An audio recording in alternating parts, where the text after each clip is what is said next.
Titu Shin, un niño de la India, a los 2 años empezó a decir que había sido asesinado en su vida anterior. Narraba que vivía en un pueblo cercano y que su nombre anterior era Suresh Verma, dueño de una tienda de reparación de televisores. Decía que había sido disparado en la cabeza por un hombre que quería quedarse con su esposa. Sus padres, aunque escépticos, llevaron al niño al pueblo que él describía, donde encontraron una familia que había perdido a Suresh en un asesinato sin resolver. Al confrontar a los asesinos, Titu reconoció a los culpables y escribió en detalle lo ocurrido, lo que llevó a una investigación oficial y a la confirmación de su relato.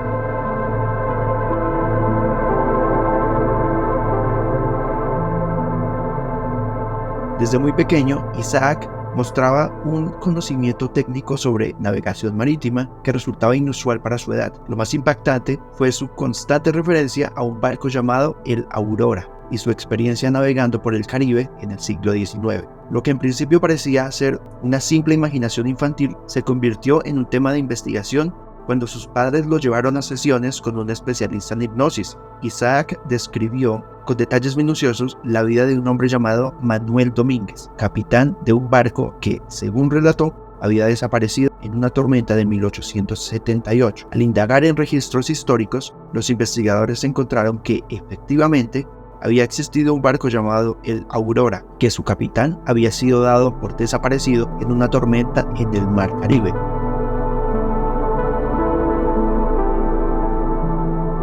Siempre sentía la necesidad por encontrar quién fue en una vida pasada. En un momento encuentra a un hipnoterapeuta. Ella estuvo en 3 sesiones con este hombre. En su primera sesión llegó a una de sus primeras vidas. En esta era un hombre. Él visitaba con frecuencia una bruja. Él veía en esta bruja una figura materna. En la regresión, él mira a la bruja a los ojos y descubre que es su mejor amiga en la vida actual. ¿Por qué? La mirada y los ojos son lo único que no cambian a lo largo de nuestras vidas. Esto es Enigmas Soterrados. Hablemos de eso. Nosotros sacamos un capítulo que hablaba de las reencarnaciones, de vidas pasadas. Ahí tocamos unos temas, unas historias muy impactantes, como era el caso de las gemelas Pollock, el niño que decía ser la princesa Diana, y también pues una cantidad de historias que son muy impactantes, y profundizamos en el tema de las vidas pasadas. Muy buenas noches, enigmáticos oyentes. Andrés, te doy la bienvenida a este nuevo episodio. Muchas gracias, Mateo, a todos y a ti, por supuesto. Muy buenas noches. Aquí pendientes para retomar un tema del que habíamos hablado un poco anteriormente. Así es, Andrés. Bueno, en este capítulo de reencarnaciones que salió en diciembre del 2023, de alguna forma nos quedamos cortos y fue un capítulo que gustó mucho para la audiencia y prometimos hacer una segunda parte. Y bueno, de aquí a allá hemos investigado pues no solo más historias, sino mucha más información que puede ser importante para algunos sobre este tema que no mencionamos. Y bueno, una de ellas es, no sé, Andrés, ¿te gustaría saber cuántas reencarnaciones llevas? Sería interesante. No sé si esto es posible, entonces sí me gustaría de pronto indagar un poco en este subtema ligado a las reencarnaciones, porque es un total enigma, partiendo del hecho de que pueda ser real, porque pues nada nos asegura que lo sea. Concuerdo contigo, Andrés. Existe de alguna forma una teoría en este tema de las pseudociencias sobre cuántas vidas llevamos. Y este número, para que tomen nota, estimados oyentes, se calcula de la siguiente forma. Van a sumar la fecha de su cumpleaños así, el día. Entonces, si su día es un 9 de abril, pues entonces es 0 más 9 y pues el abril es 4, ¿no? Y los dígitos del año de su nacimiento, 1 a 1. Por ejemplo, en mi caso, dio 23. Entonces este 23 lo tengo que convertir en un dígito. Solo la fecha, el año de nacimiento. Y me da un 5. Y mis otros 2 números, bueno, dan un ejemplo 7. No voy a que aquí después me adivinan la edad. Pero bueno, se hace así. Entonces suman su fecha de cumpleaños y que queden en un dígito. Pero hay una excepción. Si su número al final les da 11, 22, 33 o 44, los deben dejar así. Estos los consideran números maestros. Tienen unos significados diferentes. Entonces 7 significa que ustedes llevan 7 vidas. 9 vidas. Y bueno, voy a dar la explicación de algunos números. si su número es el 7, simboliza la sabiduría. Te encanta aprender cosas nuevas, te invitas a conectar con lo divino y tienes que confiar más en tu intuición. Pero, por ejemplo, en mi caso, que es un 9, está asociado con la sabiduría espiritual y compasión. Vienes a este mundo a sanar dolores del pasado propios y a los demás les transmutas el dolor en amor. Y de esta forma se calcula pues las vidas que llevas. Entonces es una forma interesante para que pues todos hagan el ejercicio y bueno, quizás se lleven una sorpresa. Enigmas cerrados. Hablemos de eso. En internet hay montones de historias de personas que aseguran haber vivido una reencarnación y tener recuerdos de esta. Una de las historias más intrigantes de reencarnación proviene de Sophie Kessler, una mujer alemana de 34 años que desde niña había mostrado una conexión inexplicable con Egipto, en particular con el Museo Egipcio de Berlín. A la edad de 7 años, Sophie visitó el museo con su familia, y lo que ocurrió durante este recorrido aún desconcierta a los expertos. Al llegar a la sección de momias, Sophie señaló una en particular. Comenzó a recitar detalles sobre la vida de la mujer momificada, refiriéndose a ella como si la conociera de toda la vida. Describió con asombroso detalle elementos sobre la procedencia de la momia, mencionando una vida anterior en Tebas, en la cual aseguraba haber sido una sacerdotisa. La precisión con la que habló de los rituales y aspectos culturales de la época dejó a los guías del museo y a sus propios padres atónitos. Con el tiempo, Sophie amplió estos relatos. Lo más impresionante fue su capacidad para recordar nombres y hechos que luego coincidieron con investigaciones arqueológicas posteriores. Aunque su caso ha sido ampliamente documentado por investigadores, la mayoría sigue siendo escéptica. Sin embargo, algunos estudiosos del tema creen que podría tratarse de un caso genuino de reencarnación, pues las coincidencias son demasiado precisas para ser mera imaginación o influencia externa. Sophie misma ha aceptado que su conexión con Egipto va más allá de un simple interés histórico, pero se mantiene abierta a interpretaciones diversas sobre su experiencia. Muy buena historia, Andrés. Que una niña pueda decir con tantos detalles cosas sobre, digamos, una civilización tan antigua y en este caso, pues, la tumba, la momia a la cual se refirió. Me da a mí el pie de que puede ser muy cierto, por más que un niño pueda investigar sobre un tema, tener un nivel de detalle y profundización quizá de una forma experta, no creo que es un conocimiento que pueda obtener de alguna forma leyéndolo, sino haberlo vivido.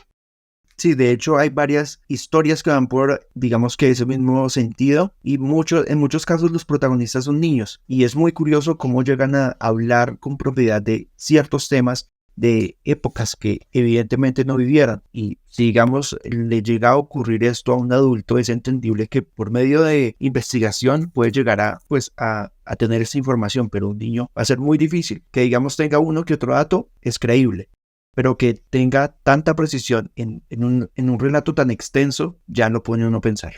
Así es, Andrés. Por otro lado, no sé si te has preguntado de alguna forma si en las vidas pasadas y en la vida actual que tienes puedas llevar consigo personas que estuvieron en tus otras vidas. Pero a esto hay que añadirle que en otra vida pudiste haber sido de otro género, ¿no? Sí. Si eres hombre, en la otra pudiste haber sido mujer e incluso haber nacido en otro país, o etcétera. Entonces la pregunta es, ¿consideras que existe la posibilidad de que, sí, como que arrastres esas vidas me refiero como a personas que han estado o que están ahorita en tu vida, hayan estado contigo en otras vidas?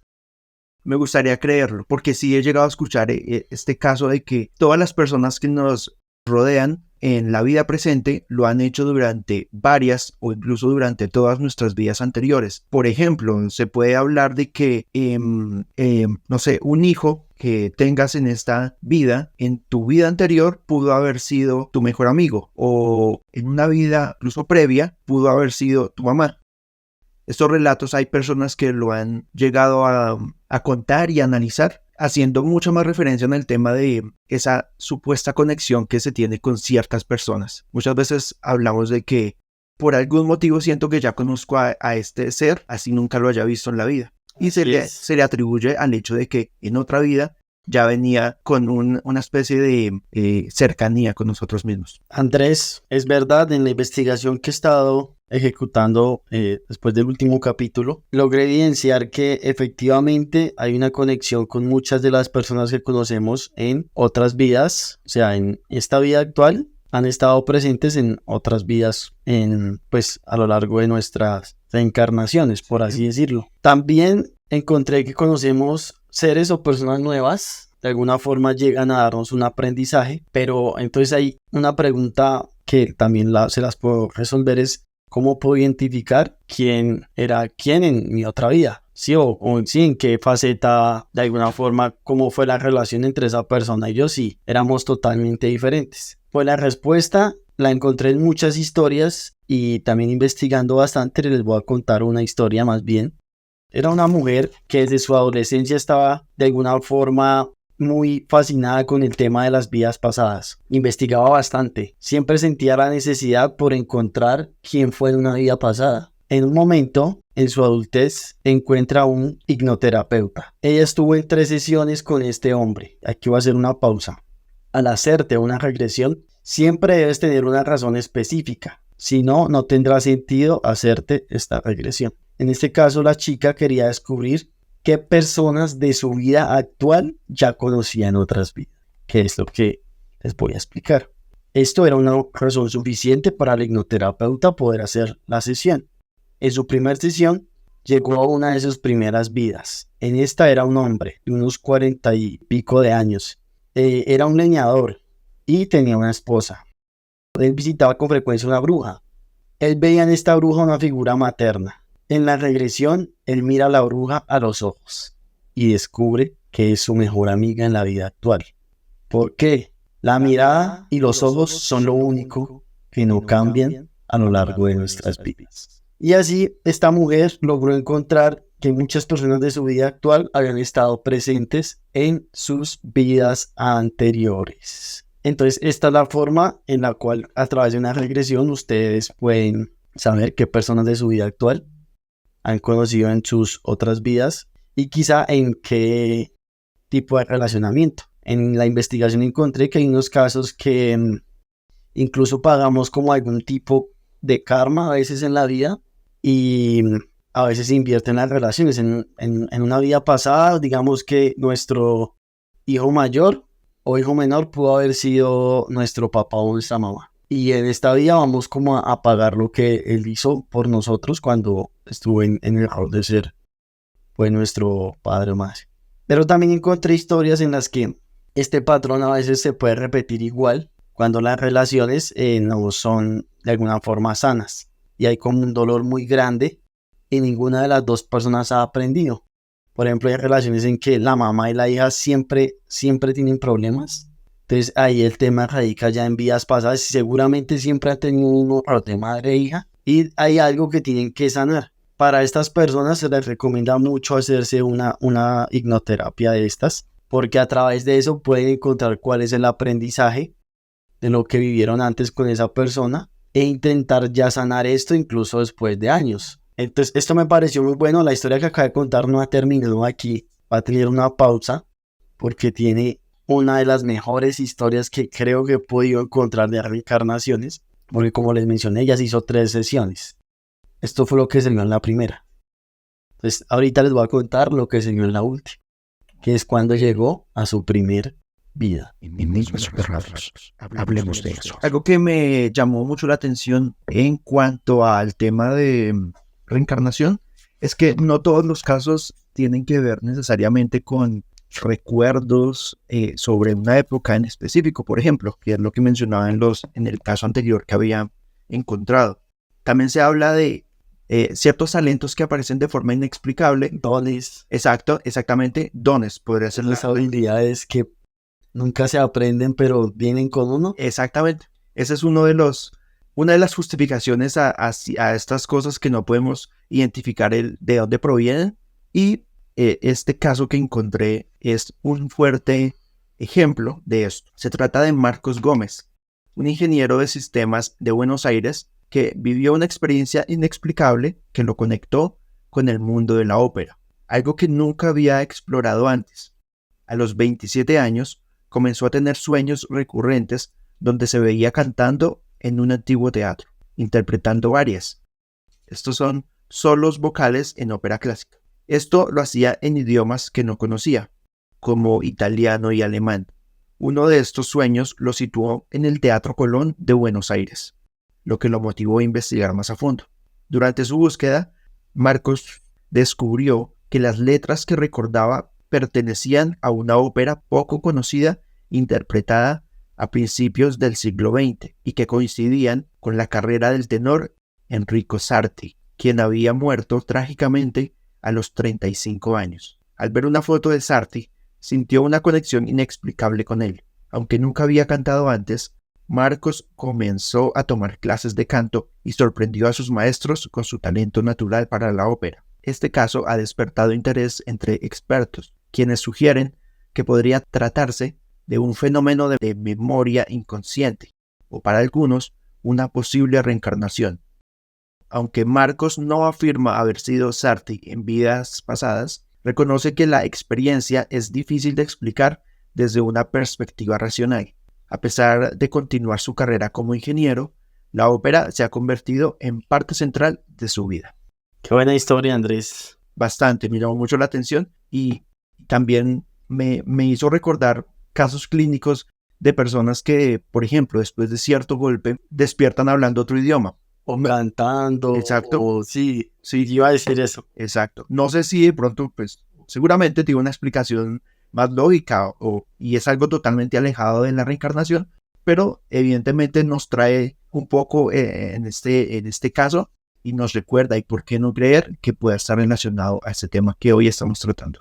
Total, Andrés, eso que mencionas de estas personas que han tenido golpes, en algún momento escuché algo sobre el tema y daban la explicación cuando hablan otro idioma, que es, digamos, gente que no habla inglés y de alguna forma sufre un golpe y lo habla fluido, entonces es como que en tu subconsciente siempre pues habían estado esas palabras y bueno, y canciones que escuchabas, entonces es como una forma en la que lo explican y para mí tiene sentido, puede ser. Por ahí gente que ha hablado idiomas que jamás en su vida había ni siquiera escuchado una palabra. O peor aún, personas que nunca han tenido el don para ser artistas, dibujar, pintar, escribir y de un momento a otro es como si esa genialidad se despertara por un golpe. Quizá es como si, sí, un talento de una vida pasada, pues de alguna forma lo hubieran podido desbloquear, puede ser la palabra.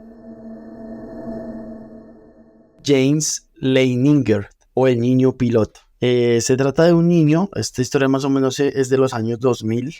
Este niño es un niño estadounidense que comenzó a tener pesadillas sobre accidentes aéreos cuando tenía solo 2 años. Él describía con detalles cómo su avión se estrellaba en llamas durante la Segunda Guerra Mundial.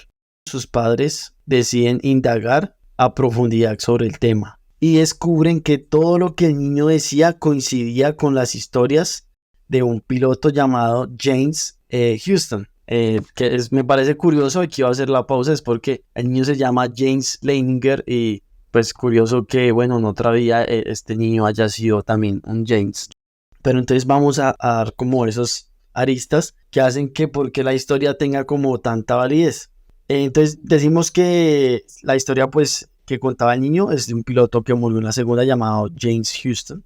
Y los detalles que daba James Leininger, o sea el niño, eran los siguientes. Él recordaba el nombre de su barco, escuadrón, detalles específicos sobre los aviones y el combate, algo que es totalmente imposible para un niño de 2, 3 años. Entonces esto es lo que le da mayor veracidad a esta historia. Y bueno, él igual la puede investigar, James Leininger. Perfecto. Y casualmente, la historia que tenía yo a continuación involucra a un niño y es una historia bastante similar a la que acabas de contar, que nos pone a pensar un poco de estos relatos que encontramos realmente son ciertos o si simplemente es una misma historia y se le cambia el nombre una y otra vez para acomodarlo a ciertos contextos o no. Entonces ahí queda a la libre interpretación. En este caso, la historia que yo encontré es protagonizada por un niño llamado Isaac Hernández de Veracruz, México. Esta historia ha desconcertado a expertos y familiares con sus sorprendentes relatos sobre una vida anterior como capitán de un barco. Desde muy pequeño, Isaac mostraba un conocimiento técnico sobre navegación marítima que resultaba inusual para su edad. Lo más impactante fue su constante referencia a un barco llamado el Aurora y su experiencia navegando por el Caribe en el siglo XIX. Lo que en principio parecía ser una simple imaginación infantil se convirtió en un tema de investigación cuando sus padres lo llevaron a sesiones con un especialista en hipnosis. Durante estas sesiones, Isaac describió con detalles minuciosos la vida de un hombre llamado Manuel Domínguez, capitán de un barco que, según relató, había desaparecido en una tormenta de 1878. Al indagar en registros históricos, los investigadores encontraron que efectivamente había existido un barco llamado el Aurora, que su capitán había sido dado por desaparecido en una tormenta en el Mar Caribe. La precisión de los detalles narrados por Isaac dejó a muchos desconcertados. Aunque no existen pruebas concluyentes de que el niño sea la reencarnación de este capitán, el caso ha sido ampliamente discutido por expertos en fenómenos paranormales y sigue siendo uno de los más intrigantes en la región. Esta historia sí se parece a la que acabo de contar, solo que pues tienen el tema de que al niño sí los llevaron a un terapeuta, sí. Pero es como el mismo, ¿cómo decirlo? La misma variable, sí. Que pues dan detalles muy específicos de algo que es imposible que un niño sepa, es imposible. Hoy en día, bueno, que el internet, pero igual es imposible que en tantos detalles siento que no tiene explicación. Completamente. De hecho, me recuerda una de las historias que mencionábamos en el capítulo anterior de este mismo tema, y era el niño que tenía un cierto miedo con las Torres Gemelas o con las alturas. Luego de cierto proceso se llegó a la conclusión de que este niño había sufrido el perder su vida en las Torres Gemelas. Por supuesto, y valga la redundancia, en otra vida. Hablemos de eso. Titu Shin, un niño de la India, a los 2 años empezó a decir que había sido asesinado en su vida anterior. Narraba que vivía en un pueblo cercano y que su nombre anterior era Suresh Verma, dueño de una tienda de reparación de televisores. Decía que había sido disparado en la cabeza por un hombre que quería quedarse con su esposa. Sus padres, aunque escépticos, llevaron al niño al pueblo que él describía, donde encontraron una familia que había perdido a Suresh en un asesinato sin resolver. Al confrontar a los asesinos, Titu reconoció a los culpables y escribió en detalle lo ocurrido, lo que llevó a una investigación oficial y a la confirmación de su relato. O sea, la única explicación es que reencarnó en otra vida, más o menos en la misma época. Curioso, ¿no? Mucho, así suene increíble.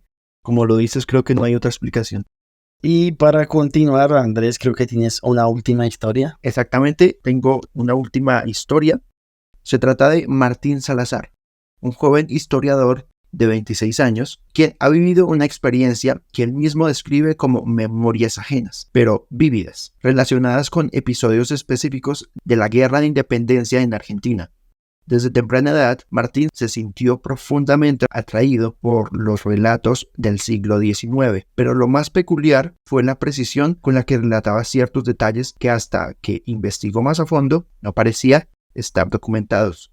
Uno de los episodios más intrigantes ocurrió durante una conferencia académica, cuando Martín comentó con gran seguridad sobre una batalla menor en la región de Cuyo, detallando técnicas militares y el estado emocional de los soldados, como si hubiese estado allí. Otros historiadores se sorprendieron, ya que esta información no estaba disponible en registros conocidos. Al ser cuestionado, Martín no supo explicar de dónde provenía este conocimiento. Decidió investigar más. Martín comenzó a rastrear la vida de un capitán llamado Esteban Gálvez, un hombre que había luchado en la campaña libertadora y cuyas cartas personales reflejaban sentimientos y vivencias que Martín decía comprender con una extraña cercanía. Lo que es aún más intrigante es que algunas de las descripciones emocionales y estratégicas de Gálvez coincidían con lo que Martín había compartido en la conferencia. El caso ha suscitado debates en la comunidad académica, no solo por la precisión histórica de los detalles, sino también por la intensidad de la conexión personal que Martín siente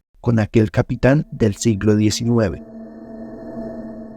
Al inicio les conté una historia sobre una mujer que hizo unas hipnoterapias y que trataba de descubrir el tema de qué personas de su actual vida estuvieron en sus vidas, ¿no? Pasadas. Sí. Y les dije que esa historia no terminaba ahí. En su segunda sesión, esta mujer siguió accediendo a más vidas pasadas y se daba cuenta que por la mirada había personas que sí estaban actualmente en su vida. La verdad, pues fue chévere, ya encontró muchas personas que están en su vida actual y pues fueron, de alguna forma, estuvieron en sus otras vidas. Pero en la última sesión van mucho más atrás. Llegan a su primer vida y deciden ir un poco más allá. ¿Qué habría después de la primer vida? Es curioso. Este hipnoterapeuta, cuando llega a esta primer vida, por decirlo así, ella le dice que no se encuentra en la Tierra. No estoy acá, está en otro planeta, en otro lugar. Y curiosamente, tiene otra forma. Lo describe ella como si fuera un ser en un estado tipo gaseoso, algo así. Y tiene familia, esposo y un hijo. Ya, sí. Da los nombres de cada uno de ellos. Yo no lo recuerdo muy bien, pero era como Ashanti, algo así. Unas vainas súper curiosas. Y esto le causa mucha extrañeza al hipnoterapeuta porque jamás había escuchado algo así. Y aún así sigue. O sea, decide continuar. Quiere ver más. Y ella le dice después, me encuentro fuera del planeta. Y veo un planeta. El planeta rojo. ¿Cuál crees que es? Marte. Marte, muy bien. Y de alguna forma aparece en este planeta. Y describe lo siguiente ella. Aquí se encuentra la biblioteca del conocimiento del universo. Así lo dice ella. Y ve que muchos seres entran a este lugar y ella también. De alguna forma toma un libro y es como si su intuición se lo abriera. Dice que, o sea, le abre como el libro y ve como el sistema solar, los planetas y dice, es curioso, la Tierra no es el único planeta con vida, solo que no podemos ver la vida que hay en los otros planetas. En ese momento ve la Tierra y es cuando vuelve a aparecer en su primer vida acá. Esta historia termina acá, pero como les dije, estaba investigando bastante sobre el tema y indagando sobre el mismo tema, encontré una historia muy similar de otra mujer. También era otra mujer que llegaba al mismo punto. O sea, esta sí, la única diferencia es que ella sí no tenía como una vida en otro planeta, por decirlo así, pero sí se veía fuera del planeta. Y llegaba a este lugar mismo, a Marte, y escribía lo mismo, toda la biblioteca del conocimiento del universo, pero ella abría un libro diferente. Y decía lo siguiente, que me causó más curiosidad. Decía que era un libro que albergaba todos los seres vivos del universo. Y cuando veía el libro decía lo siguiente. Curioso, el ser humano es un ser artificial para albergar el alma. Enigmas soterrados. Hablemos de eso. Enigmáticos oyentes, agradecerles por este espectacular año. Estamos muy agradecidos. Esperamos que el otro año veremos qué pueda pasar con el proyecto. Quizás les traigamos una muy buena investigación. Y mi último mensaje es, nos escuchamos en otra vida. Y hasta la próxima. En ese preciso momento, la recomendación central que quería hacer serían cada uno de los capítulos que hemos presentado este año, en los cuales hemos tocado gran cantidad de temas que van desde temas paranormales hasta cosas un poco fantasiosas, incluso algo que roza un poco con lo científico. También hay gran cantidad y variedad de temas para todos los que de pronto se perdieron algún capítulo o llegan por primera vez a este episodio. Y como decías anteriormente, también quiero agradecerles a todos porque nos alegra a todas las personas a las que hemos podido llegar. Así que según como ocurran las cosas, nos estaremos oyendo en un próximo episodio y, por supuesto, en una próxima temporada. Nuestros nombres son Mateo y Andrés. Recuerden que solo están a un par de clics para escuchar una nueva historia, un nuevo tema o aprender un nuevo caso de esos de los que hablamos en este programa. Somos Enigmas Soterrados. A todos, buenas noches.